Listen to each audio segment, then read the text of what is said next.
नमस्कार दोस्तों, मैं सौरभ यादव आपका स्वागत करता हूं आपके अपने YouTube चैनल SRM एजुकेट एक पहल प्रयास से सफलता की ओर। तो जैसा कि आप लोगों को पता है, हम लोग साधारण ब्याज पढ़ रहे थे। जी हाँ दोस्तों, हम लोग साधारण ब्याज पढ़ रहे थे और साधारण ब्याज का आज हम लोगों का तीसरा टर्न है। जी हाँ दोस्तों, आज हम लोगों का तीसरा टर्न है। तो जो छात्र हम लोगों से जुड़ चुके हैं, जल्दी से वीडियो को लाइक करें तथा शेयर कर दें। एक बार शेयर कर दें, उसके बाद आराम से पढ़ें ताकि बीच में शेयर करने की जरूरत उनको ना पड़े। और जो छात्र आज हम लोगों से पहली बार जुड़ रहे हैं, तो सबसे पहला काम उनका ये है कि चैनल को सब्सक्राइब करें ताकि हमारे वीडियो का नोटिफिकेशन आपके पास टाइम टू टाइम पहुंचता रहे। तो आइए दोस्तों, देखते हैं हम लोग। आज शुरू करने से पहले एक बात हम बता दें दोस्तों कि आज हम लोग जो क्वेश्चन करेंगे थोड़े से ज्यादा करेंगे और थोड़ी सी स्पीड में करेंगे, तो ताकि क्योंकि कुछ चीजें हम लोग पहले सीख चुके हैं। जी हाँ दोस्तों, पहले हम लोगों ने धीरे धीरे उस चीजों को सीखा। आज हम लोग अपनी स्पीड थोड़ी सी बढ़ाएंगे। तो आइए दोस्तों, देखते हैं आज का अपना पहला प्रश्न।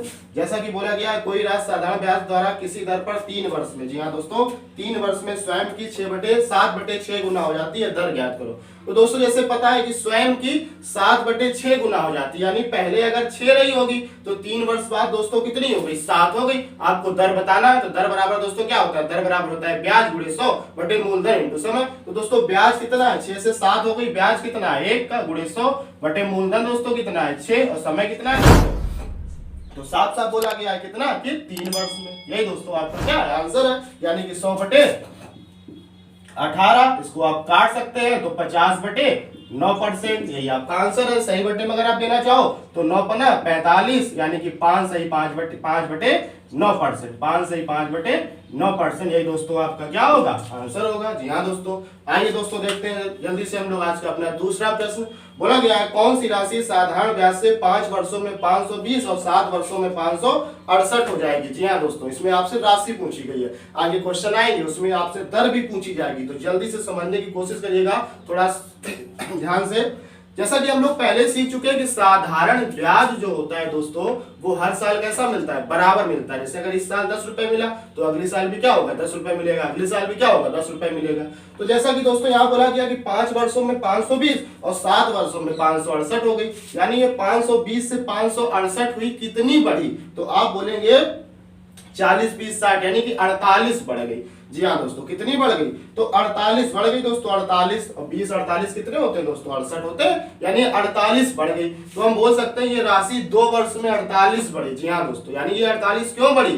तो 2 वर्ष का ब्याज है 48 रुपए, और अगर 2 वर्ष का ब्याज 48 रुपए है दोस्तों, तो 1 वर्ष का ब्याज क्या होगा? 24 रुपए। जी हाँ दोस्तों, 1 वर्ष का ब्याज क्या होगा? 24 रुपए। और ये राशि 5 वर्षों में 520 हुई है, यानी इस 520 में कुछ रुपए क्या है दोस्तों? ब्याज के हैं। और 1 वर्ष का ब्याज कितना है दोस्तों? 24 रुपए। तो 5 वर्ष का ब्याज कितना हो जाएगा दोस्तों? 24 पंचे 120 रुपए, यानी इस 520 में 120 रुपए किसके हैं दोस्तों? ब्याज के हैं। इसका मतलब वो राशि कितनी रही होगी? तो आप बोलेंगे वो राशि रही होगी दोस्तों 500 रुपए। उम्मीद कर रहे हैं ये बात समझ में आ रही होगी। फिर से देख लीजिएगा। बोला गया है, कौन सी राशि साधारण ब्याज से 5 वर्षों में 520, 7 वर्षों में 568, यानी 520 से 568 होने के लिए कितनी बढ़ी? तो आप बोलेंगे 48 बढ़ी। समय कितना लगा? तो 2 वर्ष का, यानी 2 वर्ष का ब्याज है 48 रुपए। तो 1 वर्ष का ब्याज दोस्तों कितना होगा? 24 रुपए। और ये राशि 5 वर्षों में 520 हुई है, तो 5 वर्ष का ब्याज भी तो मिला होगा दोस्तों। 1 वर्ष का ब्याज 24 रुपए है, तो 5 वर्ष का ब्याज 24 पंचे 120 रुपए, यानी इस 520 में 120 रुपए किसके हैं? ब्याज के हैं। तो आपकी राशि कितनी रही होगी? 500। उम्मीद कर रहे हैं दोस्तों बात समझ में आ रही होगी आपको। आइए देखते हैं आज का अपना तीसरा प्रश्न। बोला गया है, कितने समय में कोई धनराशि 16% साधारण ब्याज की दर से 5 गुना हो जाएगी? जैसा कि हम लोगों ने देखा था 5 गुना, यानी 100 से 500। जी हाँ दोस्तों, 100 से 500, यानी ब्याज कितना कमाना है? 400। तो जो आपका आंसर होगा दोस्तों, उस 400 में क्या करना है? 16 का भाग देना है, यानी 16 400 बटे 16। जी हाँ दोस्तों, 400 बटे 16। इसको अगर हम काट दें, 4 से काट दें तो 100 बटे 4, और 100 बटे 4 का मतलब 25 वर्ष। जी हाँ दोस्तों, इसका आंसर क्या होने वाला? 25 वर्ष। उम्मीद करें दोस्तों बात समझ में आई होगी। कितने समय में? 5 गुना, यानी 100 से 500। 6 गुना होती तो 500 में भाग दे देते। जी हाँ दोस्तों, 5 गुना यानी 100 से 500। तो ब्याज कितना कमाना? 400। और दर कितनी दी गई है? 16। तो 400 बटे 16 ही आपका क्या है? आंसर होगा।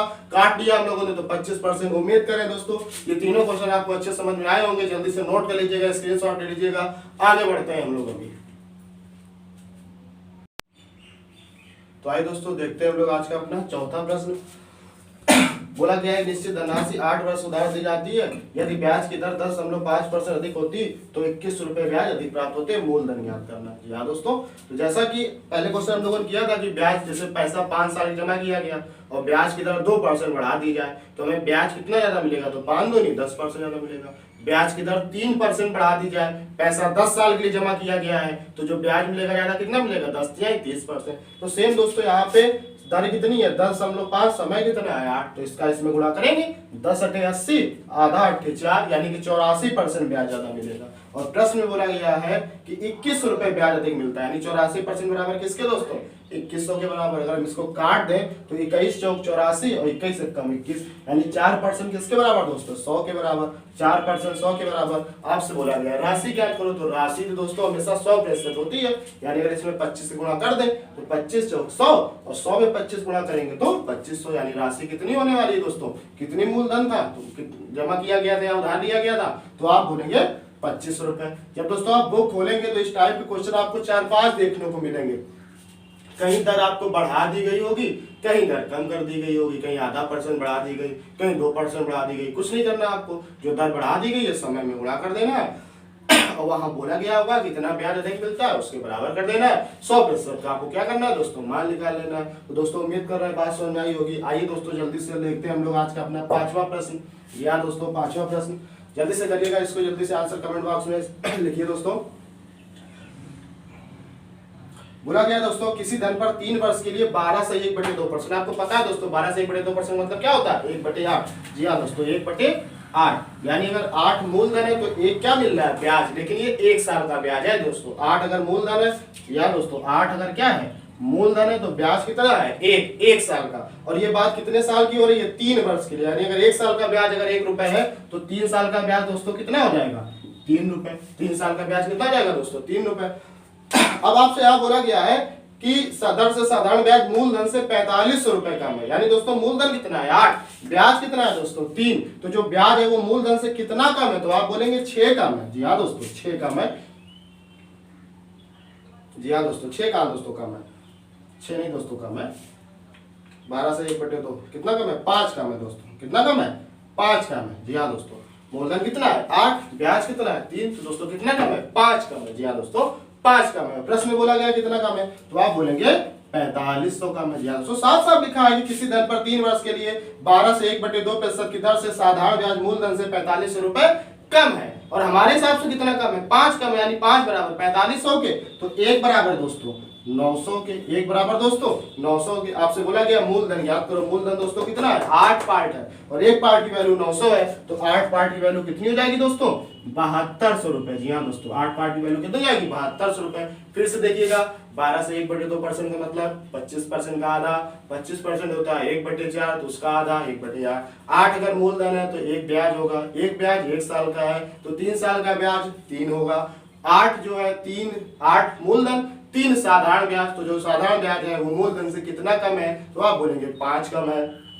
प्रश्न में बोला गया है कि 4500 कम है, यानी 5 पार्ट की वैल्यू जो है वो 4500 के बराबर है, 1 पार्ट की वैल्यू 900 के बराबर है, तो मूलधन कितना हो जाएगा दोस्तों, 1 पार्ट है तो 9/8 7200 रुपए। उम्मीद करें दोस्तों बात समझ में आई होगी आपकी, नोट कर लीजिएगा। तो आइए दोस्तों देखते हैं हम लोग आज का अपना अगला प्रश्न। अगला प्रश्न करने से पहले जो छात्र नए जुड़ रहे हैं दोस्तों जल्दी से वीडियो को लाइक करें तथा चैनल को सब्सक्राइब करें और ज़्यादा से ज़्यादा शेयर करें ताकि हमारे मतलब और लोगों को भी लाभ वीडियो का मिलता रहे दोस्तों। तो आइए दोस्तों देखते हैं हम लोग आज का अपना 6वां प्रश्न। किसी धन पर 4 वर्षीय साधारण ब्याज मूलधन से 2200 रुपए कम है। जी हाँ दोस्तों सेम पहले वाला क्वेश्चन है। यदि ब्याज की दर 16 से 2/3%, आपको पता है 16 से 2/3%, 1/6 यानी 6 मूलधन 1 ब्याज, 6 मूलधन 1 ब्याज। यहाँ दोस्तों 6 मूलधन तो 1 ब्याज, 1 साल का, 4 साल का 4 ब्याज, 4 मूलधन 6 कितना कम है, 2 कम है। प्रश्न बोला गया 2200 कम है, 2 बराबर 2200, 1 बराबर 1100, 1 बराबर 1100। तो आपसे बोला गया मूलधन ज्ञात करो, मूलधन दोस्तों कितना था 6, यानी इस प्रश्न का आंसर क्या हो जाएगा दोस्तों 6600 रुपए। उम्मीद करें दोस्तों बात समझ में आई होगी, जिसके नहीं आई है देख लीजिए थोड़ा सा जल्दी से। 16 से 2/3% का मतलब 1/6, 16 × 48 तो 50/3, 50/3 × 100, 50 दूनी 100, 1 3 दूनी 6, 1/6। 6 जो है दोस्तों मूलधन है और 1 क्या है दोस्तों ब्याज है, लेकिन ये 1 ब्याज दोस्तों 1 साल का। यहाँ बात कितने साल की हो रही है, 4 साल का, तो 4 साल का ब्याज कितना हो जाएगा दोस्तों, 4 साल का ब्याज हो जाएगा 4 रुपए। तो जो ब्याज है ये मूलधन से कितना कम है, तो आप बोलेंगे 2 कम है। जी हाँ दोस्तों, मूलधन 6 है, ब्याज 4 है, तो 2 ही तो कम है। और प्रश्न में बोला गया 2200 कम है, यानी 2 बराबर 2200 के, 2 बराबर दोस्तों 2200 के। तो 1 बराबर दोस्तों 1100 के, और 1 बराबर 1100 के, तो 6 बराबर दोस्तों 6600 के। 6600 क्या है दोस्तों, मूलधन है। अगर ब्याज बोल दिया जाए तो ब्याज दोस्तों कितना है, तो ब्याज दोस्तों 1100 ही है। उम्मीद करें दोस्तों बात समझ में आई होगी आपको, नोट कर लीजिएगा। दोस्तों देखते हैं हम लोग आज का अपना 7वां प्रश्न, जो कि मोस्ट इंपॉर्टेंट प्रश्न है दोस्तों। पहले इसको हम लोग मेथड से समझ लेंगे, फिर हालांकि इस टाइप का क्वेश्चन जब आएगा तो आपको पेन पेपर कुछ नहीं यूज करना है, आंसर आप ओरली दे सकते हैं। लेकिन ओरली देने से पहले एक बार थोड़ा सा समझ लीजिए कि होता क्या है। इस प्रश्न का आंसर जो है दोस्तों, पहले हम लोग एलिगेशन से कर लेते हैं। जी हाँ दोस्तों, इसको हम लोग एलिगेशन से पहले करके देखते हैं। उसके बाद इस प्रश्न का आंसर आप लोग ओरली देंगे। अभी हम बताएंगे ओरली देंगे, अगला जब प्रश्न आप हम देंगे तो आप लोग तुरंत इसका आंसर देंगे। पहले थोड़ा सा समझ लीजिएगा, दोनों तरीके से इसको हम लोग देखेंगे। जैसा कि बोला गया दोस्तों, रुपए कितने हैं 4000, दर कितनी है दोस्तों, तो एक दर है 10% और एक दर पे दिया गया है 8%। जी हाँ दोस्तों, 4000 रुपए को 2 भागों में बांटा गया। एक की दर है दोस्तों 10%, एक की दर है दोस्तों 8%। तो हम लोग ये मान लेंगे कि अगर ये 4000 रुपए पूरे के पूरे 10% दर पर दे दिए जाते, जी हाँ दोस्तों, अगर ये 4000 रुपए पूरे के पूरे 10% दर पर दे दिए जाते तो हमें ब्याज कितना मिलता दोस्तों, तो आप बोलेंगे 400 रुपए ब्याज मिलता। 4000 का 10% 400 ब्याज मिलता। अब एक बार हम फिर मानेंगे कि अगर ये 4000 रुपए पूरे के पूरे 8% दर पर दे दिए जाते, जी हाँ दोस्तों, अगर ये 4000 रुपए पूरे के पूरे 8% दर पर दे दिए जाते तो 8 चौक 32, हमें ब्याज कितना मिलता दोस्तों, 320 रुपए। लेकिन हमें 1 साल का जो ब्याज मिला है दोस्तों, वो कितना मिला है, 352 रुपए। जी हाँ दोस्तों, उसको हम लोग कहाँ लिखेंगे, बीच में लिखेंगे। 400 से 352 घटाए हम लोगों ने तो दोस्तों 48 आ गया। और 352 से जो ज्यादा होता है दोस्तों उससे कम वाले घटा देते हैं। यहाँ देखिए ये ज्यादा, इससे इसको घटाए दोस्तों, कितने आ गए, तो आप बोलेंगे 32 आ गया दोस्तों। यानी अगर हम इसको काट दें, यानी कि 2:3, उम्मीद करें दोस्तों ये बात याद दिख रहा होगा आपको। तो जो रेशियो आया दोस्तों वो क्या आया, 2:3, 2:3। यानी कि उन्होंने जो पूंजी दी है वो किस रेशियो में दी है, 10% पर अगर 2 रुपए दिए होंगे तो 8% पर दोस्तों 3 रुपए दिए होंगे। तो अनुपातिक योग कितना है दोस्तों, 5 है। और 5 की वैल्यू जो टोटल है दोस्तों किसके बराबर है, 8000 के बराबर है। तो 1 की वैल्यू दोस्तों किसके बराबर आ गई, 800 के बराबर आ गई। 5 8 40। अगर आपसे बोला जाए 10% दर पर कितने दिए गए हैं, तो 8 दूनी 1600 रुपए। अगर आपसे बोला जाए 8% दर पर दी गई राशि कितनी है, तो 8 त्रिक 2400 रुपए। उम्मीद करा दोस्तों बात समझ में आई होगी। फिर से देख लीजिएगा, हम ये मान लेंगे कि 4000 रुपए पूरे के पूरे 10% दर पर दिए गए तो 400 रुपए होते। 4000 रुपए पूरे के पूरे अगर 8% दर पर दिए गए होते तो 320 रुपए होते। लेकिन 1 साल का जो ब्याज है दोस्तों वो है कितना, 352 रुपए। कितना है दोस्तों, 352 रुपए। इससे इसको घटाया, इससे इसको घटाया, थोड़ा छोटा कर दिया। यानी जो पैसे दिए गए दोस्तों वो किस अनुपात में दिए गए हैं, तो आप बोलेंगे 2:3। जब 10% पर 2 तो 8% पर 3, तो अनुपातिक योग कितना, 5। 5 बराबर 4000 के, तो 1 बराबर 800 के। अगर बोला जाए 10% दर पर तो 8 दूनी 1600, 8% दर पर तो 8 त्रिक 2400। उम्मीद करें दोस्तों बात समझ में आई होगी। अब दोस्तों देखते हैं हम लोग इसका एक दूसरा मेथड, ध्यान से देखिएगा दोस्तों। दूसरा मेथड, 4000 रुपए की राशि को 2 हिस्सों में क्रम में दिया गया। एक भाग पर 8%, दूसरे भाग पर 10% दर से दिया गया 8% वार्षिक ब्याज। यदि वार्षिक ब्याज 352 रुपए तो कितनी राशि 8% दर पर दी गई। तो दोस्तों पूछा किसका गया है, 8% पर, ये ध्यान रखना है। पूछा गया 8%, तो हम ये मान लेंगे कि सभी को अगर दे दिया जाता किस पे दोस्तों, 10% पर। सभी को दे दिया जाता दोस्तों किस पे, 10% पर, तो ब्याज कितना मिलता, ब्याज कितना मिलता दोस्तों, 400 रुपए। ब्याज मिला कितना है, 352। कितना ज्यादा मिला, 48 रुपए। कितना ज्यादा मिला दोस्तों, 48 रुपए। ये 48 रुपए दोस्तों क्यों ज्यादा मिला, क्योंकि कुछ धन जो है दोस्तों वो 2% पर ज्यादा दे दिया गया था दोस्तों। कुछ धन जो है वो 2% दर पर क्या दे दिया गया था दोस्तों, ज्यादा दे दिया गया था। यानी जो 2% की वैल्यू है दोस्तों वही किसके बराबर है, 48 के बराबर है। तो 1% की वैल्यू दोस्तों 24 के बराबर है। तो 100% की वैल्यू दोस्तों 2400 के बराबर है। 100% की वैल्यू दोस्तों 2400 के बराबर है। तो दोस्तों ऐसे आपको करना है। फिर से देखिएगा, पूछा क्या गया दोस्तों 8% दर पर। अगर ये 10% दर पर पूछा गया होता तो हम ये मान लेते कि सारा का सारा धन किस पे दे दिया गया 8% दर पर दे दिया गया। ये थोड़ा सा ध्यान रखना। यहाँ पे पूछा गया 8% दर पर दी गई राशि तो हम ये मान लेंगे सारा का सारा धन 10% दर पर दे दिया गया। अगर बोला गया होता 10% दर पर राशि ज्ञात करो तो हम ये मान लेते सारा का सारा धन 8% ब्याज पर दे दिया गया। बस इतना सी बात आपको ध्यान रखनी है। यहाँ पूछा गया था 8% दर पर दी गई राशि, हमने ये मान लिया पूरा धन 10% पर दिया गया। 10% पर दिया था तो 400 रुपए मिले कितने 352, कितने ज्यादा 48। 48 क्यों ज्यादा? क्योंकि कुछ धन जो है 2% दर पर ज्यादा दिया गया, यानी 2% की वैल्यू 48 के बराबर है तो 1% की वैल्यू 24 के बराबर है तो 100% की वैल्यू 2400 के बराबर है। तो उम्मीद करें दोस्तों बात समझ में आई होगी। समझ लीजिएगा, नोट कर लीजिएगा इसको। देखते हैं हम लोग दूसरा प्रश्न इस टाइप का।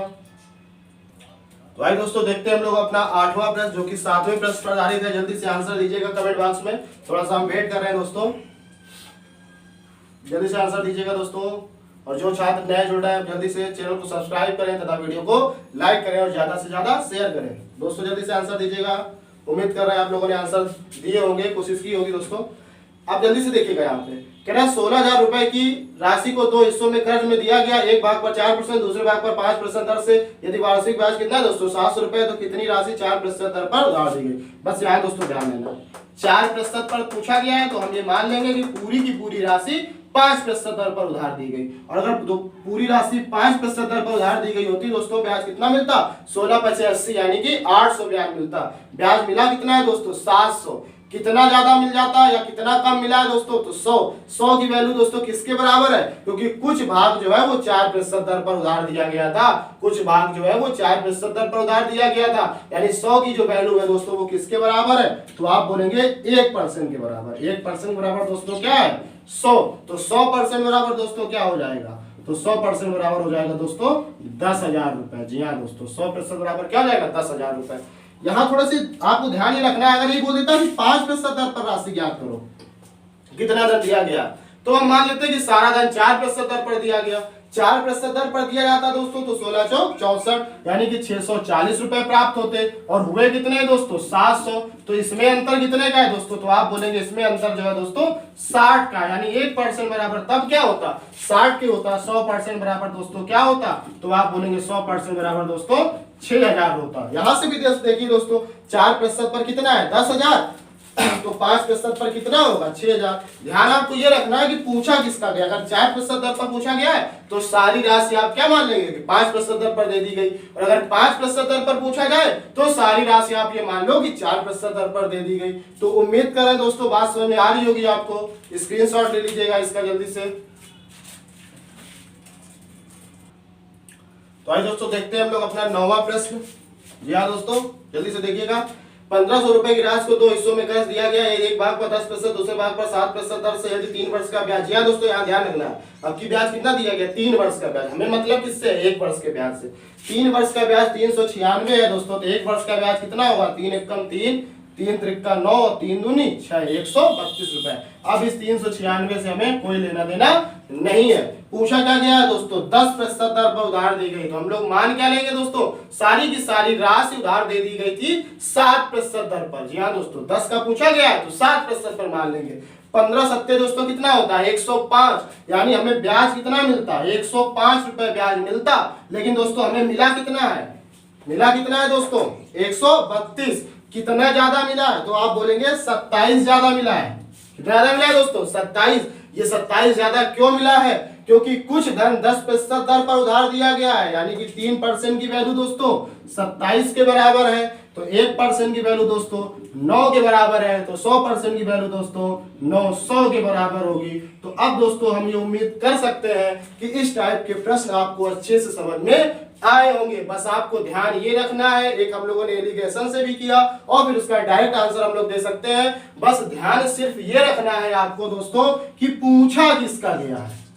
10% पर पूछा गया है राशि तो हम ये मान लेंगे कि सारी की सारी राशि 7% दर पर दी गई। और अगर यही बोल देता कि 7% पर दी गई राशि ज्ञात करो तो हम लोग दोस्तों क्या मान लेते कि सारी की सारी राशि 10% दर पर उधार दे दी गई। तो ब्याज कितना मिलता 150 मिला कितना 132। तब दोस्तों ये 18 ज्यादा होता, 18 की वैल्यू 3 की वैल्यू 18 के बराबर होती, 1 की वैल्यू 600 के बराबर होती, तो 100 की वैल्यू दोस्तों 1 की वैल्यू 6 के बराबर होती, तो 100 की वैल्यू दोस्तों 600 के बराबर होती। तो अब दोस्तों उम्मीद कर रहे हैं इस टाइप के क्वेश्चन आपको अच्छे से समझ में आए होंगे। नोट कर लीजिएगा, एक क्वेश्चन अभी हम लोग और देखेंगे इस टाइप का, फिर हम लोग आगे बढ़ेंगे। आइए दोस्तों देखते हैं हम लोग आज का अपना 10वां प्रश्न। 28 रुपए की धनराशि इस तरह से दो भागों में बांटी की जाती है, दोनों भागों का ब्याज बराबर मिलता है। जी हाँ दोस्तों, ब्याज बराबर मिलता है।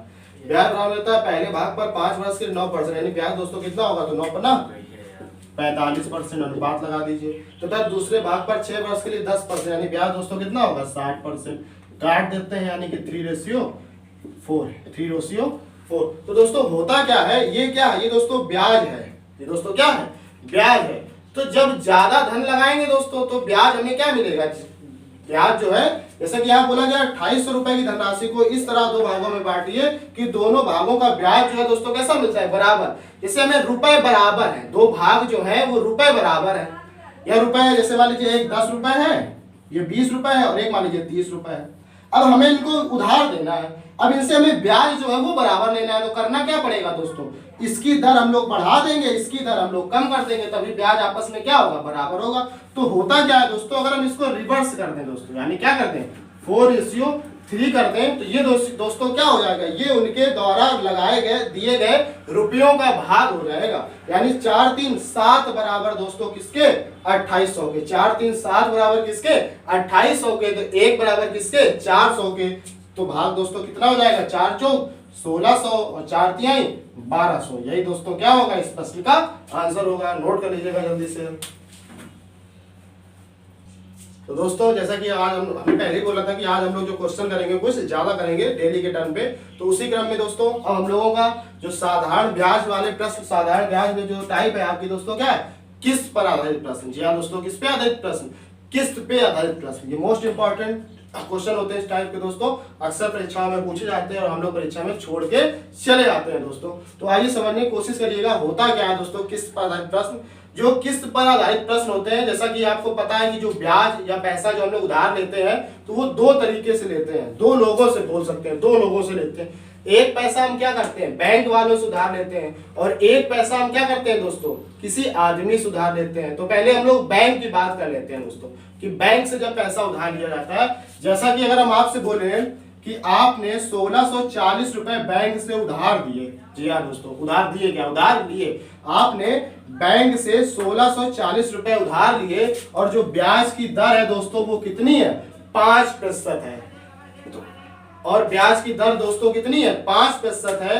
अब आपको ये 1640 रुपए क्या करने हैं, चुकाने हैं।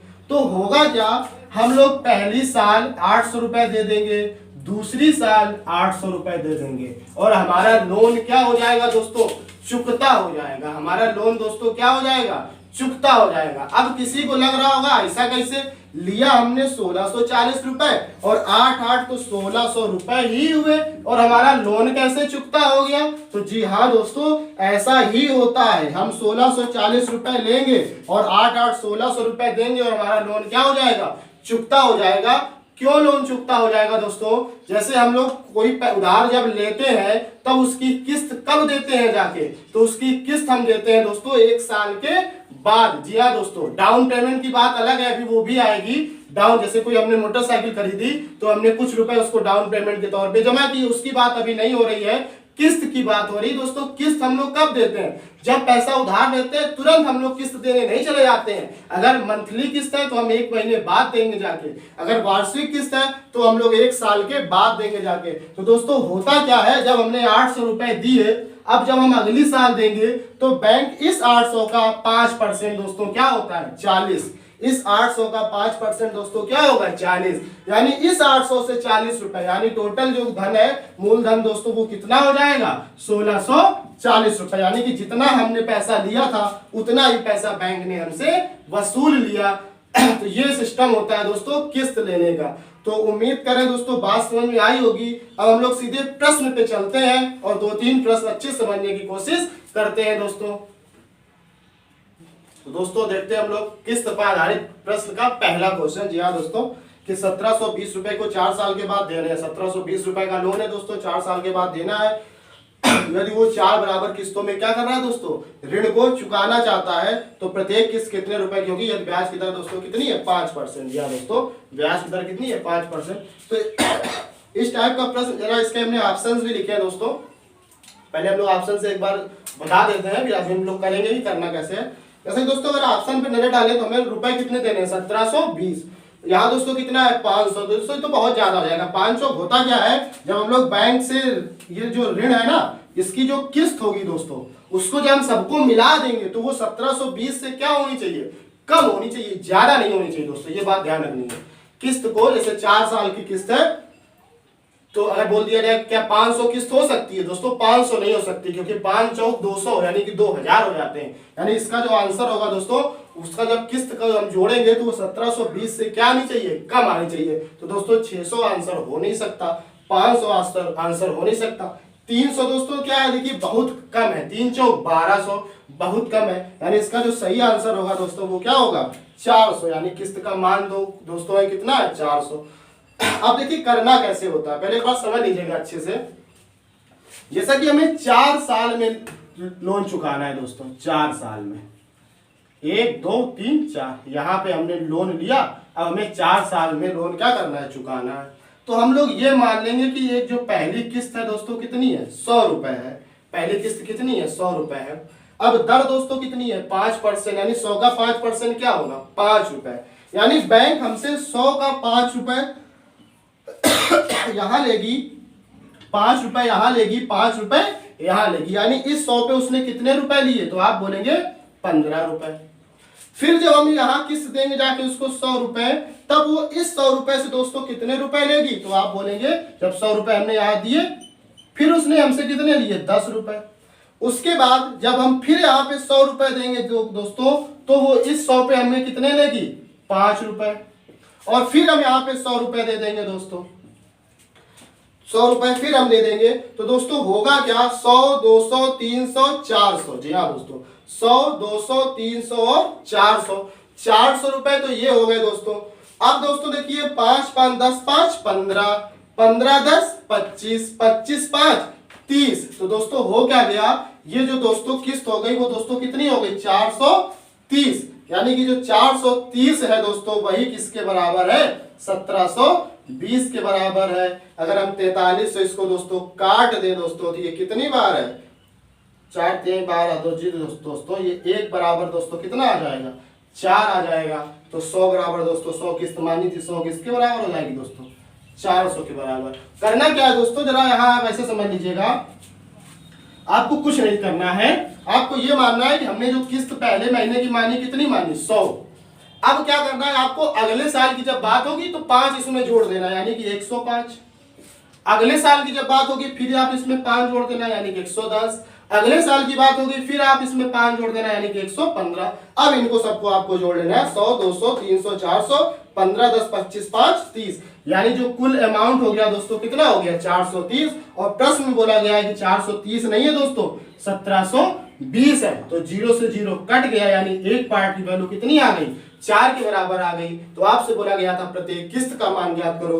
किस्त हमने कितनी मानी थी 100, एक पार्ट की वैल्यू 4 है, तो 100 पार्ट की वैल्यू दोस्तों कितनी आ जाएगी, यानी प्रत्येक किस्त का जो मान होगा दोस्तों कितना होगा 400। तो उम्मीद कर रहे हैं दोस्तों बात समझ में आई होगी, नोट कर लीजिएगा। तो आइए दोस्तों देखते हैं हम लोग आज का अपना 12वां प्रश्न, जो कि किस पर आधारित है दोस्तों। जो लोग वीडियो को देख रहे हैं जल्दी से लाइक करें तथा ज्यादा से ज्यादा शेयर करें और अपने विचार कमेंट बॉक्स में जरूर भेजें दोस्तों। जैसा कि साधारण ब्याज चल रहा है, उसके बाद हम लोग चक्रवृद्धि ब्याज स्टार्ट करेंगे दोस्तों। और आप लोग बता सकते हैं कि चक्रवृद्धि ब्याज के बाद हम लोग कौन सा चैप्टर स्टार्ट करें, या दोस्तों अगर आप लोग कमेंट में भेजेंगे तो आपकी बात सुनी जाएगी और हम लोग वही चैप्टर पढ़ना स्टार्ट करेंगे। तो दोस्तों है क्या, ये थोड़ा सा और अच्छा क्वेश्चन है दोस्तों कि इसमें किस्त सिंपल, पहले वाले केस में सिंपल किस्त पूछी गई, जिसमें दोस्तों क्या है कि 3 साल बाद देने प्रत्येक किस्त का मान ज्ञात करना है, सभी किस्त का मान ज्ञात करना है क्या, पहली किस्त दूसरी का आधा है तथा तीसरी किस्त का 1/3 है दोस्तों। तो अब देखिएगा दोस्तों, इसको अच्छे समझिएगा। ये हमने लोन लिया, किस्त यहां देंगे पहली, यहां देंगे दूसरी और यहां देंगे तीसरी। कह रहा है पहली जो है दूसरी का आधा, अगर हम पहली 100 मान लें दोस्तों, दूसरी क्या हो जाएगी 200, 200 का आधा है, तथा तीसरी का 1/3 है, यानी अगर ये 100 है दोस्तों, ये तीसरी किस्त क्या होगी 300 होगी। अब थोड़ा सा बात समझिएगा दोस्तों, दर कितनी है, तो दर आपको दी गई है, दर कितनी है दोस्तों, तो दर दी गई है 10%। दर दोस्तों कितनी गई है 10%। दोस्तों सिंपल क्वेश्चन होगा तो आपको सीधे सीधे यही करना है, 100 किस्त माननी है, 10% अगर है तो 100 में 10 जोड़ दिया 110, फिर अगली बार 10 जोड़ दिया 120, सबको जोड़ देंगे और टोटल अमाउंट के बराबर करके एक की वैल्यू निकाल लेंगे और आपका के प्रत्येक किस्त का मान आ जाएगा। जैसे मान लीजिए एक का मान 5 आ गया तो किस्त कितनी हो जाएगी 500 हो जाएगी। उम्मीद करें दोस्तों बात समझ में आई होगी। अगर जिसको दिक्कत है थोड़ा समझिएगा, हमने किस्त मानी 100, अगर दर 10% है तो अगली साल 110, फिर अगली साल 120, 3 साल की बात हुई तो 100, 110, 120 यानी 330 कुल अमाउंट हो गया। और प्रश्न में दिया गया होगा कितना लोन चुकाना है, तो 330 को इसको बराबर करके एक की वैल्यू निकाल लेंगे और प्रत्येक किस्त का मान निकाल लेंगे। तो दोस्तों यहाँ क्या है 100। अब तो देखिए दोस्तों, अब इस 100 पे हमें ब्याज कितना मिलेगा, ब्याज कितना वसूला जाएगा, तो इस 100 पे देखो यहाँ पर और यहाँ पर, यानी कि दो जगह, ये बात समझनी है दोस्तों आपको, दो जगह। और दर है कितनी दोस्तों 10%, 100 का 10% क्या होता है 10, यानी कि दोस्तों 10 यहाँ पर 10 यहाँ पे, यानी टोटल रुपए कितने हो गए, तो आप बोलेंगे 20। बात समझ आई ना दोस्तों, 10 यहाँ पे टोटल रुपए कितने हो गए 20। अब इसकी बात कर ली जाए, ये 200 रुपए अमाउंट है, 200 का 10% दोस्तों क्या होता है 20, यानी इससे यहाँ पे दोस्तों 20। अब ये तो 300 खुद ही हो गए, कंप्लीट हो गए, अब थोड़ी ना कुछ होगा, अब कुछ नहीं होगा। ये टोटल रुपए कितने हो गए दोस्तों 3 2 5 6, 600 और 20 20 40, यानी टोटल अमाउंट दोस्तों कितना हो गया 640। तो 640 की वैल्यू जो है दोस्तों किसके बराबर है 128 लिख के डबल जीरो, जीरो से जीरो कट गया, 64 दूनी 128, यानी एक पार्ट की वैल्यू दोस्तों कितनी आ गई 20 आ गई। तो अगर हमसे आपसे बोला जाए पहली किस्त दोस्तों कितनी है, तो पहली किस्त दोस्तों है 2000, जी हाँ दोस्तों 20 लिख के डबल जीरो। दूसरी किस्त अगर आपसे बोली जाए दोस्तों वो कितनी है, तो 2 दूनी 4000। तीसरी किस्त अगर आपसे बोली जाए दोस्तों तो 2 तिहाई 6000। ये दोस्तों क्या हो गया आपका किस्त, प्रत्येक किस्त का मान आ गया दोस्तों 6000, 4000, 2000, 6 4 10 2 12000। तो उम्मीद करें दोस्तों बात समझ में आई होगी, नोट कर लीजिएगा। दोस्तों आज हम लोगों ने किस्त पर आधारित प्रश्न बिल्कुल नॉर्मल प्रश्न किए। अगला टर्न जब होगा तो इस पे जितने भी अच्छे प्रश्न बन सकते हैं उनको हम लोग करेंगे और इस चैप्टर को खत्म करने की कोशिश करेंगे। अगर चैप्टर नहीं खत्म हो पाता है तो एक टर्न और लेंगे और उसके बाद साधारण ब्याज दोस्तों आपका खत्म हो जाएगा, फिर हम लोग चक्रवृद्धि ब्याज पढ़ेंगे। तो दोस्तों उम्मीद कर रहे हैं आज जितने भी 12-13 प्रश्न हम लोगों ने किए आपको अच्छे समझ में आए होंगे। प्लीज इसका रिवीजन कर लीजिएगा, इस टाइप के क्वेश्चन को बुक से लगाने की कोशिश करिएगा और जो भी क्वेश्चन यहाँ पे लगवाए जाते हैं उनको अच्छे से नोट डाउन करते रहिए और समय समय पर उनका रिवीजन करते रहिए। तो दोस्तों उम्मीद हम यही कर रहे हैं कि आज का वीडियो आपको अच्छा लगा होगा। अगर वीडियो अच्छा लगा है तो प्लीज लाइक करें तथा अपने विचार कमेंट बॉक्स में जरूर भेजें। और इसके बाद हम लोग चक्रवृद्धि ब्याज पढ़ेंगे और चक्रवृद्धि ब्याज के बाद आपको जो भी चैप्टर पढ़ना है दोस्तों आप कमेंट बॉक्स में लिख के हमको बता सकते हैं, वही चैप्टर हम लोग स्टार्ट करेंगे। तो दोस्तों आज के लिए इतना ही, मिलते हैं तो अपने नेक्स्ट वीडियो में।